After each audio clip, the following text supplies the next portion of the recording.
Magluluto po tayo ng corned beef. Wala po tayong ulam at maulan po ngayong hapon. At ang ulam po natin ay pang umaga. So, yan. Hinihintay lang po natin magawa yung bawang at sibuyas na ilalagay po natin sa ating gisa. Ayan. At ito naman po yung ating ulam. CDO corned beef. Yan. CDO corned beef. Ang naghihiwa po ay nanonood pa ng TV, kaya dahan-dahan pa siya. At napakatagal. Yan, tapos na po. Ito na ang ating sibuyas at corned beef. At mainit na rin ang ating kawali. Yan. Yan, nilagyan na natin ng mantika at mainit na. Nagigisa na tayo ng bawang. Yan, ating bawang. Hintayin lang po natin pumula-pula bago po natin ilagay ang ating sibuyas.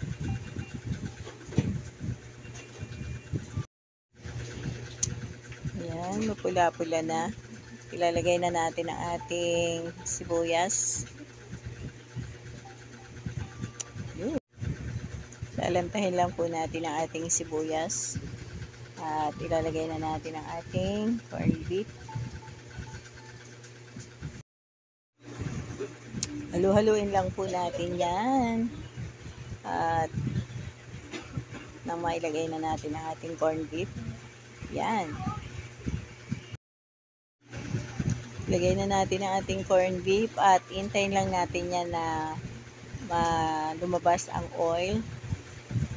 At parang maluto-luto, maprito-prito. Saka po natin lalagyan ng itlog. Hintayin lang po natin pumula-pula ang ating corned beef para maluto. So yan, kumukulo na siya. At ito, yan, mapula na. Lagyan natin ng konting asin at paminta. Halu-haluin para lumasa yung asin na inilagay natin. Gumagalaw yung ating kawali. Yan, dahan-dahan lang.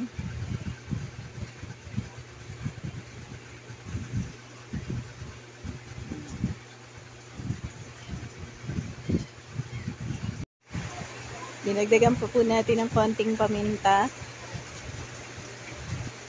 para mawala po yung amoy.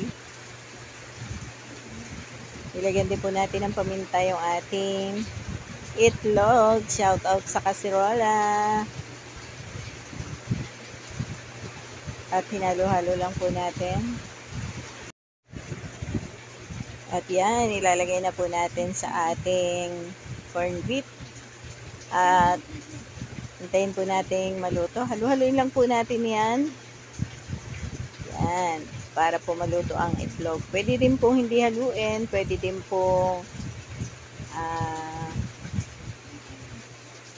lutuin na lamang yung itlog. Parang buo siya. Pero tayo po ay naluhalo natin. At yan. Hintayin na lang po natin. Luto na rin po yung itlog at lumabas na rin po yung kanyang oil. Kaya pwede na po natin yan hangin. Yan. Hanguin na natin at kakain na. Ito po ang ating ulam sa hapong maulan. Bye-bye!